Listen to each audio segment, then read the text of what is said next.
It's actually perfect. So why has it got a thing all the way on the side?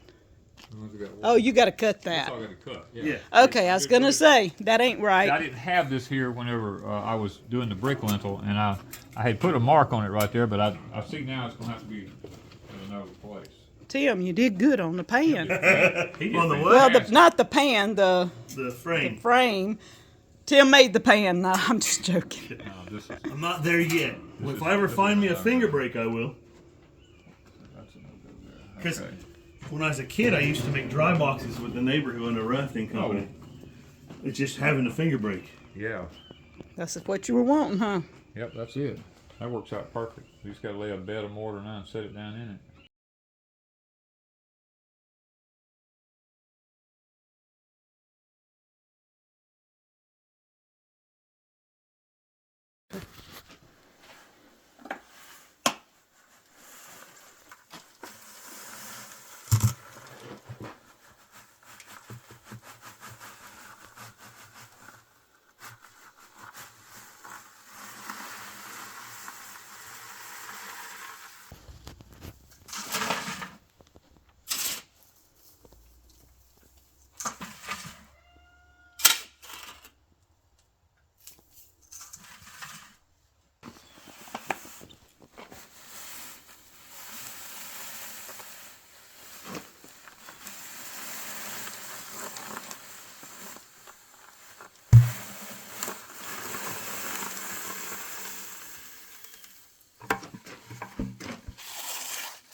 And the bamboo is simply to keep you from getting too hot while you're working on this side. Yeah, I roll the bamboo thing down because the sun is so intense today. It's just like it just cooks you if it's against you, and it gets the bricks so hot that when you put the mortar on, the mortar will dry too quick and it won't stick to the brick. So I either have to wet everything down and then lay the bricks, or I have to put this up to block the sun off of me, so that It does a pretty good job. yeah, it does a decent job. I can't complain about it. The sun's about to get around behind me where I can get back to this out here where I can actually work out there again. But right now, I got this side except for one section. yeah, this is where the flat bricks go. I have to be able to put the sand down in there, and the sand is kind of like a insulator for me. We went on the property and got a big scoop of sand, and we're filling it up because when I lay these bricks, these are wider than these are, and I have to have something for my mortar to sit on so that they don't just fall off in the hole like down in here. And this acts like an insulator so that when we're running such a hot fire there, if you happen to get against the bricks with your legs or something, it won't burn you. In other words, it won't get hot out here. All the heat will stay in there. A lot of the old people use sand in block houses and stuff like that to fill the holes in the block walls with as an insulator to keep the cold north wind from going through the blocks. But we got that done. But out here, if I can get this thing up, Mr. Tim did a good job here, didn't he? Mr. Tim done a fantastic job. I mean, I tell you what, the company where he works is blessed to have him. I'll just say that because the guy's really, really, really good.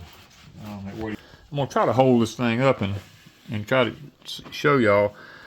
I was able to slope the shelf down in here with the cement. I got the bricks all laid in here. Got them up to the top of this. Now that we got it sloped down where the fire runs over this, goes down into here, I'll be closing this off all the way across here. All this will lay with bricks up here. And this will be the only way out for the smoke once we get it done. We have a lintel here. We'll lay bricks will lay across this lintel. There'll be another lintel back to this one. And then there'll be a short one right across here.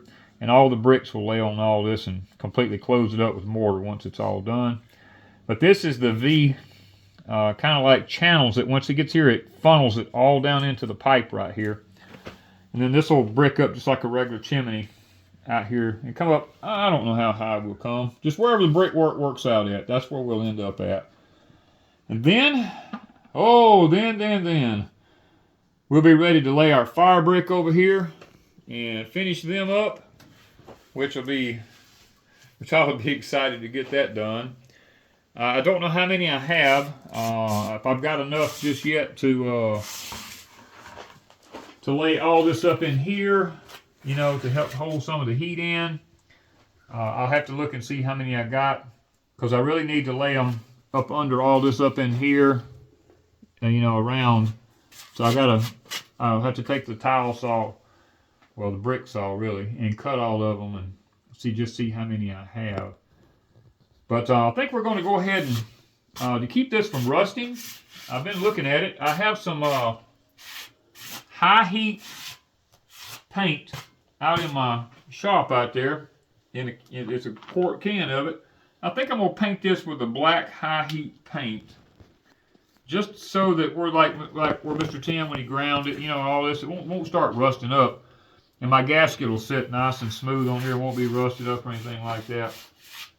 I think I'm going to do that. Might do it this evening. Might be tomorrow. I don't know yet.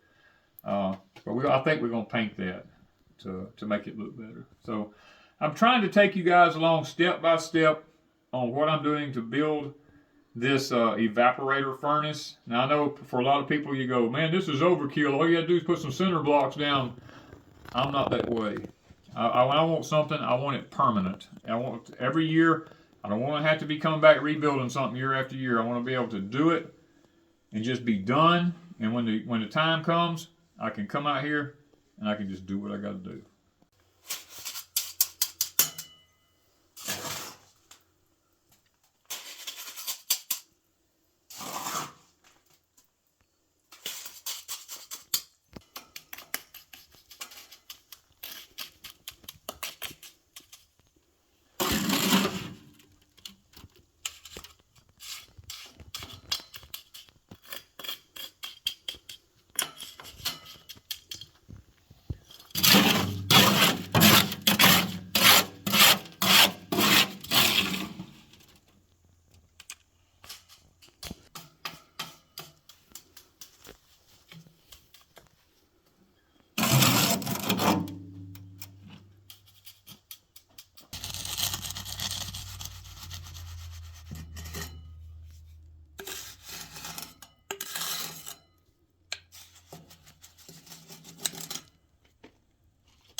Well, hello everybody. Danny and Wanda back from Pecan Grove. It's like 6 o'clock in the evening. I'm wore slam out. It's been 90-something degrees here today, and I've been out in that hot sun all day long. I come over to look at my sugar cane. It looks okay, but guys, it's really stressed. We haven't had any rain here in a long time, and the fodder on it is really drying up. You can hear it. It's starting to dry up on it.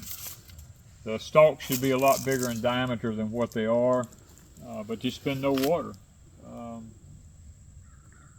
I'm surprised it's done as well as it has, to be honest with you. But this year is definitely a drought year for the sugar cane. I guess we'll see how it tastes this year. But I got something I want to take you and show you what I've been doing today. And you know, it's not only just here. Over at Deepsouth, we still have our cane patch over there. It's doing really good over there. It's in a good location, and it is its 3rd year to be there. So this year will be the last year for the wagon wheels over there, because they'll probably start dying out. You know, it won't be as good. So this will probably be our last year to have it at Deepsouth.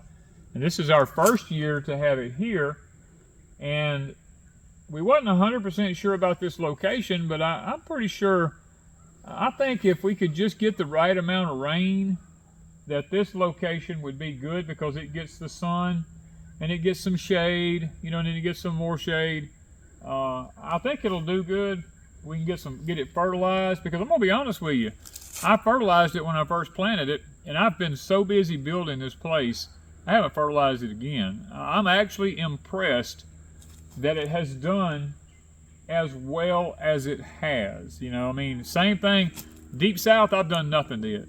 Absolutely nothing. I knew it was its 3rd year. I knew I was going to be coming over here doing everything, and I've just let it do its own thing. And I'm gonna be honest with you, it looks good to have absolutely nothing done to it. But you know, with all that being said, let me take you over here and show you what I've been working on in this extreme heat.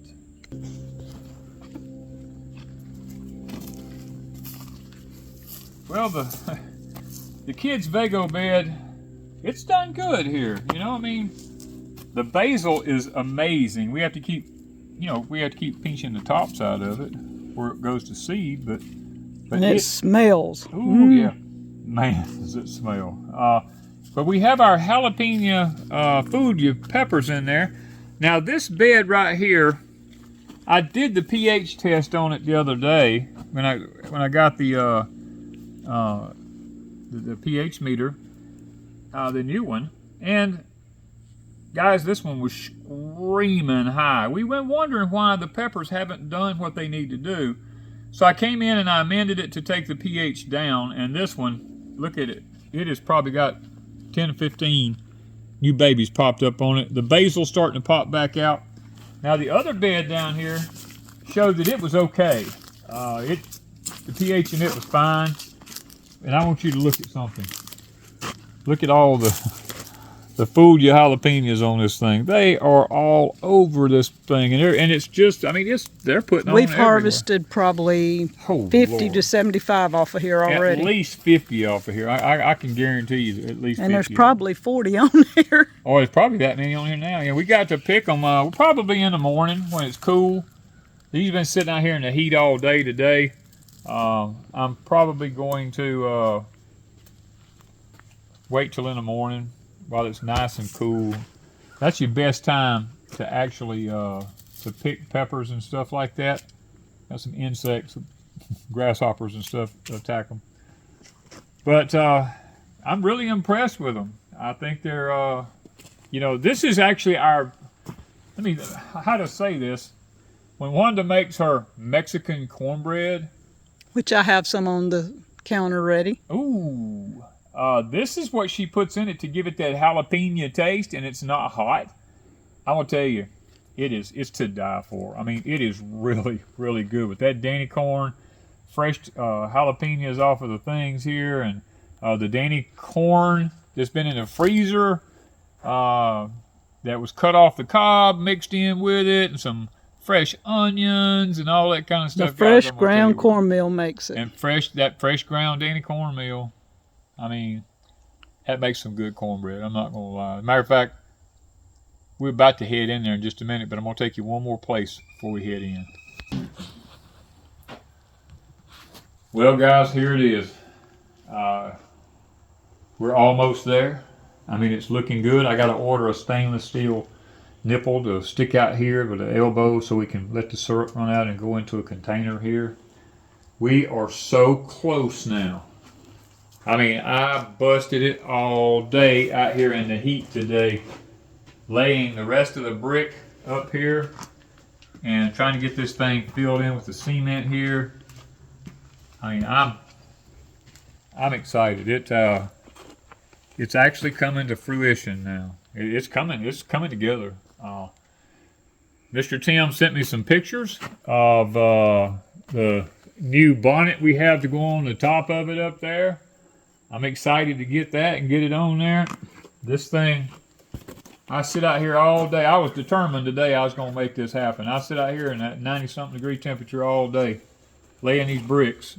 And it's so hot that the actual brick mortar is drying so fast. Now up in here, I had to fill all of this with bricks and mortar and cement and bricks and mortar and cement, because that's just a big hollow space up in there. These from here up probably will take sometime midday tomorrow before any of this will ever dry, because there's so much moisture up in it right here. But guys, I tell you what, I'm excited now. We are almost there. I got a few things left to do. I got to finish up the fire brick on the inside in here. And this baby will be ready to do a little light test burn on it. Because when you have something like this, you can't just go in and just build a roaring fire to start with, because it hasn't been seasoned yet.